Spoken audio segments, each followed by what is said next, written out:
मेरे प्यारे भाइयों और बहनों, मैं आपको एक साहूकालनी की कहानी सुनाती हूँ और बैंगन की सुनाती हूँ कहानी, जो मैं अपने बच्चों को सुनाती थी। एक साहूकाल था, एक साहूकालनी थी। वो क्या था, उसके कोई संतान नहीं थी, तो वो यही चिंता में रहते थे कि क्या करें हम, हमारे बच्चे नहीं है, हमारे हमारे मरने के बाद हमारी जो जो जाते हैं उसे कौन कुछ करेगा। तो ना वो भोले बाबा के भक्त थे। उसकी पत्नी भोले बाबा की भक्ति थी, भोले बाबा की पूजा करने जाती थी कि भगवान मुझे बस कैसे भी मेरे को एक संतान दे दो। तो एक दिन भोले बाबा पार्वती जी ऊपर आसमान में जा रहे होते हैं ऐसे करके, तो कहते हैं ये बड़ी बड़ी रोती है साहूकालनी, इसे एक संतान दे दो। तो भोले बाबा कहते हैं इसके भाग में संतान नहीं है। तो पार्वती माता गुस्से में कहती हैं, गुस्सा हो जाती है कि नहीं, इनको एक संतान दो। ठीक है, मैं इनको संतान तो नहीं दे सकता, मैं इनको एक बैंगन देता हूँ। अच्छा, अब क्या होता, सपने में साहूकालनी के सपने में आते हैं भोले बाबा और कहते हैं मैं तुम्हें एक संतान के रूप में एक बैंगन देता हूँ। तो वो कहती हैं चलो भगवान, जो आपने जैसा भी दिया प्रसाद, मैं आपको वही स्वीकार करती हूँ। अब वो जैसी सुबह उठती है तो उसके बराबर में एक बैंगन, इतना बड़ा गोल मोटोल, उसके कान होते हैं, उसके नाक होते हैं, हाथ पैर होते हैं, बिल्कुल बैंगन जैसा होता है वो। अब उठते हैं, देखते हैं तो वो कहते माँ माँ माँ, बड़ी खुश हो जाती है। चलो कोई बात नहीं, मेरे बेटे को बेटे के रूप में बैंगन दिया, वो खुश हो जाती है, मुझे माँ कहने वाला तो कोई हुआ। अब वो लड़का जो बैंगन था वो बाहर, उसकी माँ मना करती थी बेटा तू बाहर मत जाइयो, क्योंकि बैंगन सब बच्चे हंसी उड़ाएंगे, अरे ये कैसा लड़का है, ये कैसा लड़का है, हंसी उड़ाएंगे। तो कहते थे मामा मैं तो बाहर खेलने जाऊंगा। कि नहीं बेटा, तेरे सब हंसी उड़ाएंगे, तुम जाता है तो रात में खेलने जाया करो। बेचारा वो रात में कोई दोस्त ही नहीं मिलता था, क्या करे। तो एक दिन क्या होता है, तो एक दिन उसके मन में आती है कि मैं मामा, मैं ना ऐसा करता हूँ, मैं ना एक देश की राजकुमारी का स्वयंवर हो रहा है, मैं उससे शादी करूंगा। अरे बेटा तेरे साथ शादी कौन करेगा, तो तू बैंगन है, ऐसे एक से सुंदर सुंदर राजकुमार आएंगे, तेरे से कौन शादी करेगा। वो मानता नहीं है कि नहीं नहीं मैं तो जाऊंगा। कि ठीक है भाई, बेटा था, अब मुश्किल से तो भगवान ने दिया है, कैसा भी सही, माँ को तो अपने बच्चा चकाड़ा हो लंगड़ा हो कैसा भी है, काला हो, वो भी सुंदर लगता है, अरे मेरा बेटा प्यारा है, ऐसे बोलते हैं ना। तो ठीक है बेटा चला जा। तो वो बैंगन जो है चल देता है, रास्ते में जाता जाता चलता चलता रहता है। तो आगे मिलती है उस चैंटी। तो चैंटी कहती है बैंगन राजा तुम कहाँ जा रहे हो। कि ये ना फलाने देश के राजकुमारी का स्वयंवर रच रहा है, अब मैं उससे शादी करने जा रहा हूँ। तो चैंटी कहती है तुम शादी कौन करेगा। कि हाँ कोई अच्छा ऐसा करो बैंगन राजा तुम मुझे संग ले चलो। कि तू कहाँ आई, ऐसा कर तो मेरे इस कान में घुस जा। चैंटी जो है उसके कान में, इस कान में घुस जाती है। अब आगे चलता है, आगे जाता है तो आगे मिलती है तो आग मिलती है। आग कहती है बैंगन राजा तुम कहाँ जा रहे हो। कि फलाने देश की राजकुमारी का ब्याह, स्वयंवर रच रहा, ब्याह होगा और है ना मैं वहाँ शादी के लिए जा रहा हूँ स्वयंवर के लिए। कि तुमसे शादी कौन करेगा, क्यों नहीं करेंगे मेरा शादी। तो ऐसा करो, आग कहती है मैं भी तुम्हारे साथ चलूंगी। ठीक है चलो मेरे साथ। तो कैसा करो, मेरे इस कान में घुस जा। आग जो इस कान में घुस गई बैंगन के। अब आगे चलता है तो आगे मिलती है बारिश, ओलो वाली बारिश होती है ना, ओले जैसे पड़ते हैं बर्फ जैसे, ओलो वाली बारिश कहती है बैंगन राजा तुम कहाँ जा रहे हो। कि है ना फलाने देश की राजकुमारी का स्वयंवर रच रहा है और मैं स्वयंवर में भाग लेने जा रहा हूँ। कि अच्छा तो मुझे भी साथ ले चलो, कि मैं भी देखूंगा, मैंने कभी देखी नहीं है स्वयंवर कैसा होता है। कि ठीक है चलो। तो वो बारिश जो है थोड़ी सी बन के कान में घुस जाती है। मतलब ये पहले एक कहावत है, कहानी है, ये कान में घुस गई। अब आगे चलते हैं, आगे मिलता है डंडा और रस्सी, इतनी मोटी रस्सी और डंडा होता है।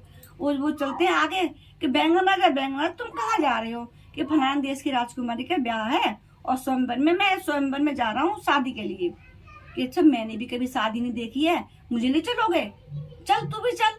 तो क्या करते हैं, वो डंडा बैंगन के पीछे बन जाता, रस्सी बन के पीठ पर आता है डंडा और रस्सी बन जाती है। चलते आगे आते हैं, आगे जो है राजमहल आ गया, दरबार आ गया उसमें। वहां पे जो है जगह जगह पे सिपाही।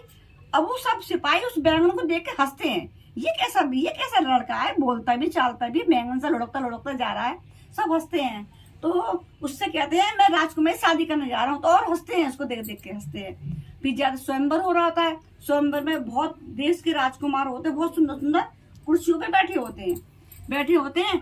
तो क्या होता है, वो भी एक तरफ को जाके बैठ जाता है। तो एक राजकुमार बैठा होता है, वो कहता है ये कौन बैठा है।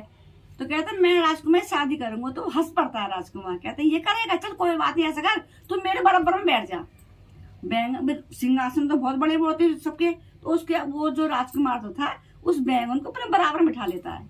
अब भगवान की कृपा भी भोले बाबा के आगे कुछ चलती तो है नहीं। भगवान ने ऐसी कृपा करी बैंगन को, वो राजकुमारी जयमाला लेके आती है। जयमाला लेके आती है तो राजकुमारी के को दिखाई देता है वो राजकुमार इतना सुंदर दिखता है और सबको बैंगन दिखता है, लेकिन वो बैंगन जो है उस राजकुमारी को राजकुमार दिखाई देता है।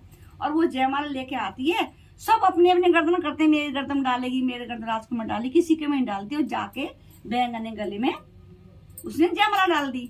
अब तो सब खड़े हो गए, राजकुमार ये क्या, बैंगन से शादी कर दी, ये वो लड़ने लगे राजकुमार पिताजी से लड़ने लगे, ये क्या, दोबारा करो सोमवार। ये राजकुमारी की ये राजकुमारी जो है इसकी तो शायद बुद्धि हो गई ऐसी जो बैंगन से वो करी है। तो राजा भी कहता है बेटी तूने ये क्या करा, कि नहीं नहीं ये तो राजकुमारी ये बैंगन है। उसको तो राजकुमार दिखाई दे भगवान की कृपा से। अब क्या हुआ, लड़ाई होने लगी। बैंगन को कह लीजिए बैंगन को मार के भगाओ। तो बैंगन कहता है कि चल चेटी तेरी बारी। जैसे चेटी कान में से निकलती है तो जो से लड़ने होते हैं ना वो चुपके से पैंट में से निकल के उसके कान में घुस जाती है। तो जो करते करते राजकुमार भाग जाते हैं।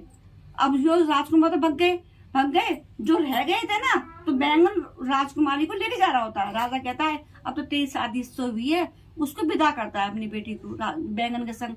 लेकिन कुछ राजकुमार नहीं मानते, जो भाग गए। अब उसके पीछे पे जाकर उसके पिताजी लड़ने के करते हैं। तो कहते हैं बारिश तेरी बारी। और बारिश ऐसी तेज बरसती है, बहुत तेज बरसती है, ओले पड़ते हैं। जो राजकुमार बचे रह गए थे ना वो पड़ के सिर पे ओले पड़ने लगी। अब जो बेटी राजकुमारी के पिता कहने लगा ये कैसा बैंगन है, इसके आते तो सुगुन होने लगा, मेरी बेटी भी जिंदगी खराब हो जाएगी। वो उसका पिता की बुद्धि ऐसी हो जाती है। वो क्या करता है कि नहीं मैं नहीं भेजूंगा अपनी बेटी को। तो वो बैंगन जो है राजकुमारी मानती नहीं है, बैंगन उसके संग चल देती है। अब जो है राजा जो है ना अपने सिपाहियों से कहता है जाओ इस बैंगन को मारो, मेरी बेटी को लेके आओ।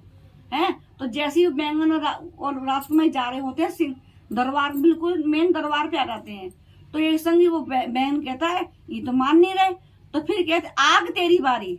अब आग निकलती है कान में से, आग निकलती है तो जैसे सिपाही उधर होते हैं तो ऐसे आग हो जाती है, इतनी लंबी आग निकलने लगती है। आग निकलती है, जो सिपाही वही के वहीं रह गए, बैंगन इधर की हो गया। और जो राजाओं के 4-5 दरबार होते हैं तो दूसरे दरबार से निकल आते हैं कुछ सिपाही। अब कहते हैं ये तो मान नहीं रहे, जो रह गए थे जो दूसरे दरबार से निकल के आते हैं। अब बैंगन कहता है कि डंडा और रस्सी अब तेरी बारी। अब क्या हो, डंडा रस्सी खुल के बैंगन पे से खुल के और सब जितने भी जो बचे कुछ रह गए उनको रस्सी से बांधा टाइट करके और धैर पिटाई करनी चालू कर दी। और पिटाई खाते खाते बेचारे अधमरे हो गए। अब कोई बचा नहीं, अधमरे हो गए। तो वो फिर चल देते हैं।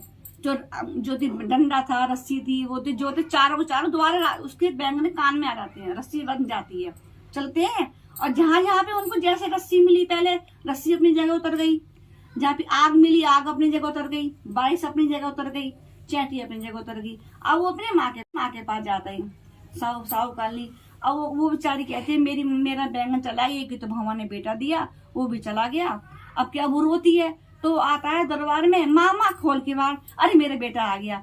तू बोले गुस्सा दिखाती है साहू काली, तू बिना पता चला गया है, मैं नहीं को कर रही, बता के जाते, लेकिन वो मना करती है। अब वो कहते माँ खोल, मैं राजकुमारी को लेके आया हूँ, तुम्हारी बहू लेके आए होंगे, बहू लेके आया है। ऐसी दरवाजा खोलती है तो इतनी सुंदर बहू दिखती है। अरे तू इतनी सुंदर बहू लेके आ गया, बड़ा खुश होती है, चलो मेरे बहू तो आई। अब बहू और बैंगन आराम से रहने लगे। अब क्या था, जो बैंगन था ना वो था तो राजकुमार तो था, तो भगवान ने राजकुमार, लेकिन उसको बैंगन उसका समय होता है राजकुमार बनने का। अब वो बैंगन जो रात में अपनी खाल उतार के बैंगन की राजकुमारी के साथ रहने लगा। तो उसकी माँ रोती थी, मेरी राजकुमारी तो, मेरी बहू तो इतनी सुंदर है और ये मेरा बेटा है, मेरा वंश कैसे आगे चलेगा। तो वो जो ना बहू जो देखती है कि मेरी सास है ना रोज रोती है, रोज करती है, और ससुर भी रोज रोते हैं, उनको दया आती है राजकुमारी को। बैंगन ने मना कर रहा कि तो बताना मत कि मैं राजकुमार बन जाता हूँ। अब क्या आता है, एक दिन उसकी अपनी सास को देखती रोते हुए, तो उसके सास से पास में आके कहती है तुम कहना मत, ऐसे बात है, ये रात को ना ये बैंगन जो है मेरे पति जो है रात को राजकुमार बन जाते हैं, सवेरे बैंगन बन जाते हैं। अच्छा तो तुम ऐसा करना इस जब ये बनेंगे ना तो मैं तुम्हें धीरे से सूचक दे दूंगी और तुम इसकी जो बैंगनी खाल है ना उसे जला देना, ठीक है। अब जो है जैसे राजकुमार है ना बैंगन जो खाल उतारता है अपनी और राजकुमारी के पास सो जाता है, जैसे ही वो सोता है वैसे चुपके से राजकुमारी आती है, अपनी सास से कह देती है। सास क्या करती है, उस खाल को उठा के जला देती है, जल गई। अब वो सुबह उठता है, राजकुमार उठता है तो अपनी खाल ढूंढता है, बैंगनी खाल कहाँ है, बैंगनी खाल कहाँ है, बैंगनी खाल कहाँ है। अब सब में ढूंढता है तो अपनी बहू से पूछता है, कहता वो तो मेरी तुम्हारी मम्मी ने जला दी, जला दी। अब वो सुबह रो के बाहर आए तो उसकी माँ आई। माँ अपने बेटे को देख, इतना सुंदर मेरा बेटा है, तो बहुत सुंदर, उसे ऐसी राजकुमारी ऐसा राज, वो साहूकाल का बेटा। दोनों जने देख के बड़ी खुश होती है कि चलो मेरा अब वंश आगे चल जाएगा। तो जैसे भगवान ने उसको ऐसा बेटा दिया ऐसे ही हर किसी को दे। और मेरी वीडियो जिसको अच्छी लगती हो लाइक करना, सब्सक्राइब करना और शेयर भी किया करो। कुछ कहानी में कुछ टूटी है तो उसे कमेंट करके आप बताना। जय सिया राम।